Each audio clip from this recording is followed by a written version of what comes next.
Hello and welcome, people of the universe. Today in the podcast, I am going to continue the misinterpretations of spirituality.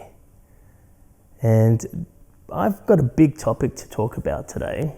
Big because this part of you likes to be very big and likes to big note itself. It's called the ego. And today's title is, Do I Need to Get Rid of My Ego in order to be spiritual?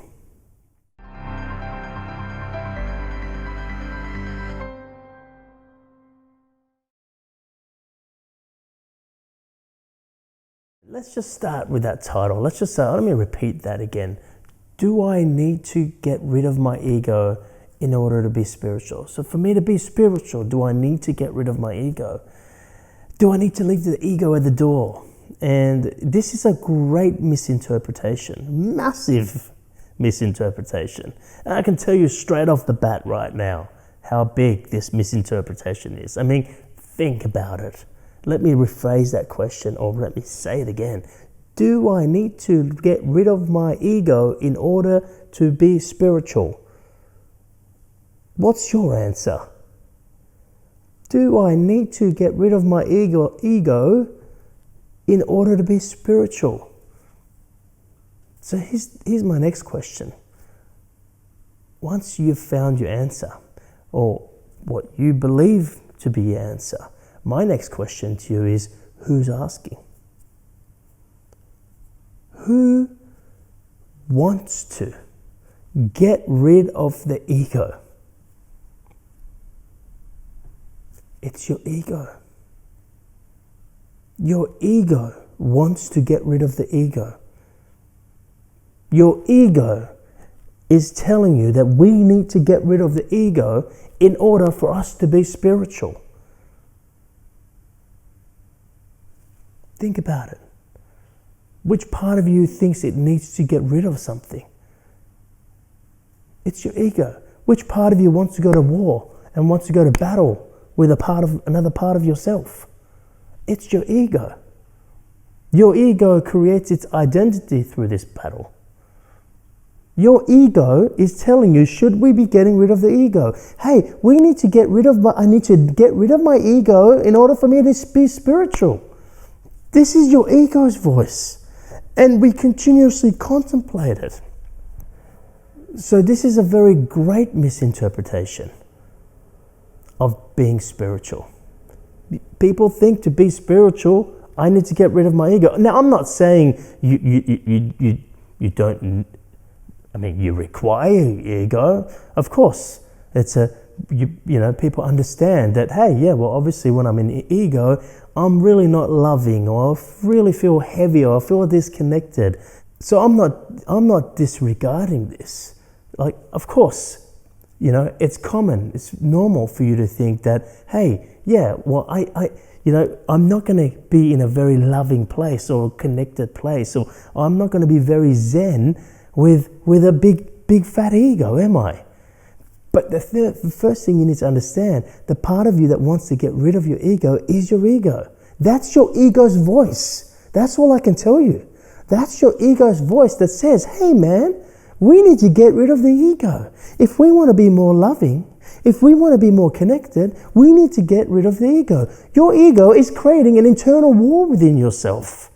And you are going into battle for the ego. That's a huge misinterpretation, because that's not what you're here to do. You are here to rise above the ego. The ego doesn't disappear as long as you're here in this body, having a humanly experience as a human being.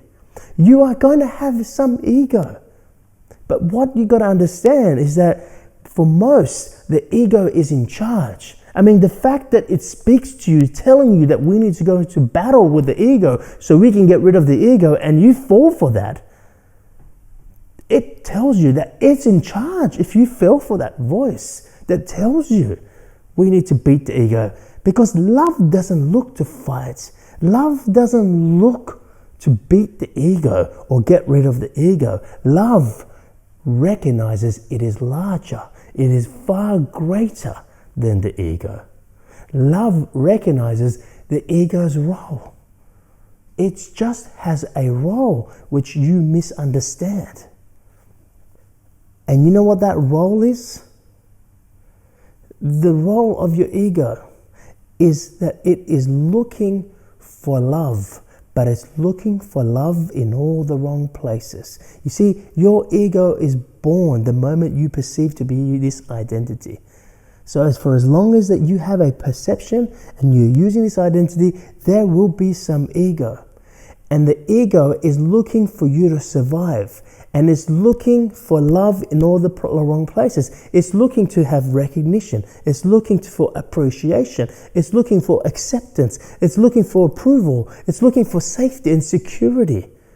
Now you think to yourself, oh, well, what's wrong with all those things? Because I've always been looking for all those things. I'm looking to feel safe and secure. I don't mind a bit of recognition. I mean, okay, a little bit. I don't mind being accepted. I don't mind when people approve of me.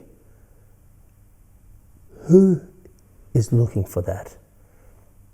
And if you look at those things, recognition, appreciation, acceptance, approval, and feeling safe, what are all these have in common? They are different forms of love. But I said to you, it's love in all the wrong places because it's looking for love through form.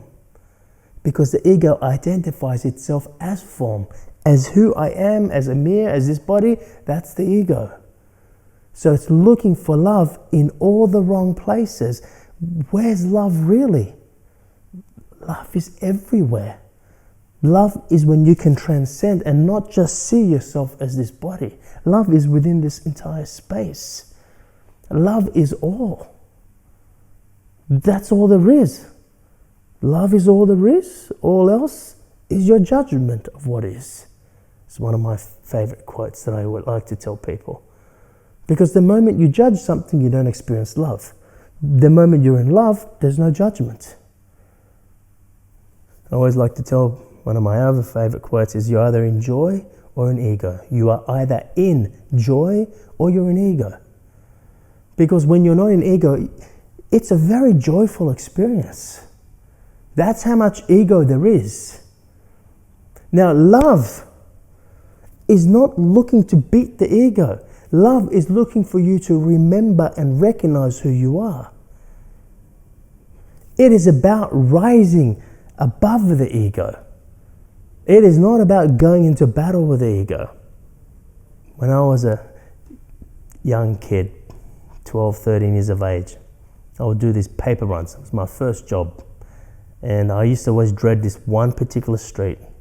It was a dead end.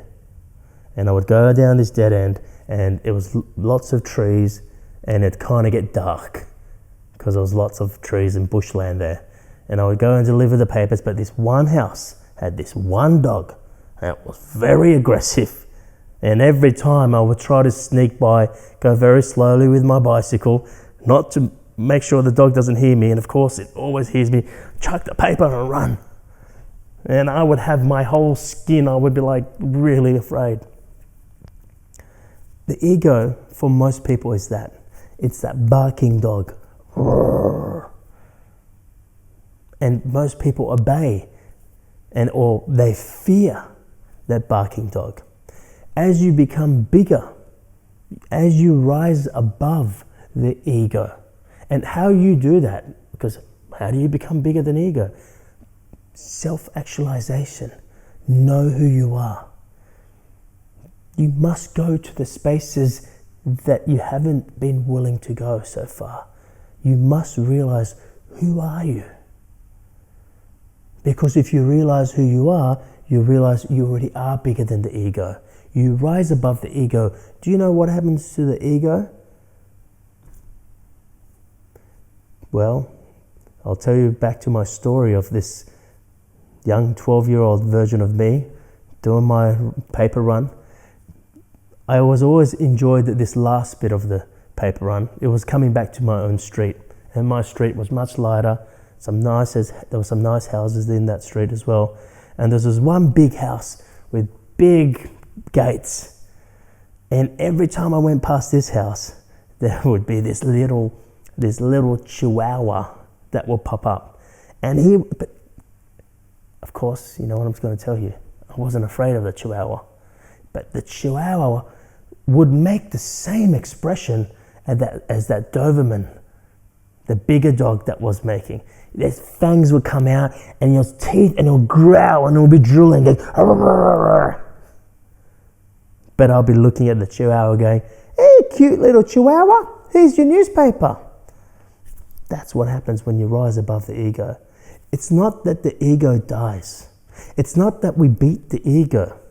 The ego's voice becomes small. It becomes the little Chihuahua.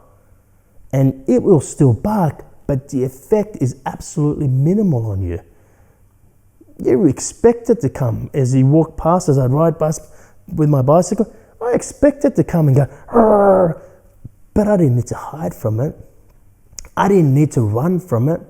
I would just give the paper and say, oh, hey, buddy. Hey, little Chihuahua. And he'll be like, "Arr!" And I'll be like, that's cute. And I would continue on with my bike and finish off my paper run. That's the ego. So be aware of that voice that says, hey, we need to get rid of the ego. You can't be spiritual. You can't be loving with that ego. Yeah, fair call. Maybe you're right. But it's not about beating it. It's not about getting rid of it. It's about rising above it. It's about becoming who you really came here to become. It's about bringing that real you out. The authentic you. The you that I'm talking to right now as I'm doing this, as I'm sharing this message. I'm not talking to your ego. I'm talking to your soul. I'm talking to the real you. So do you need to get rid of the ego? No. You need to rise above. It's a far more courageous thing to do, to rise above the ego. That's my message for this podcast. Until next time.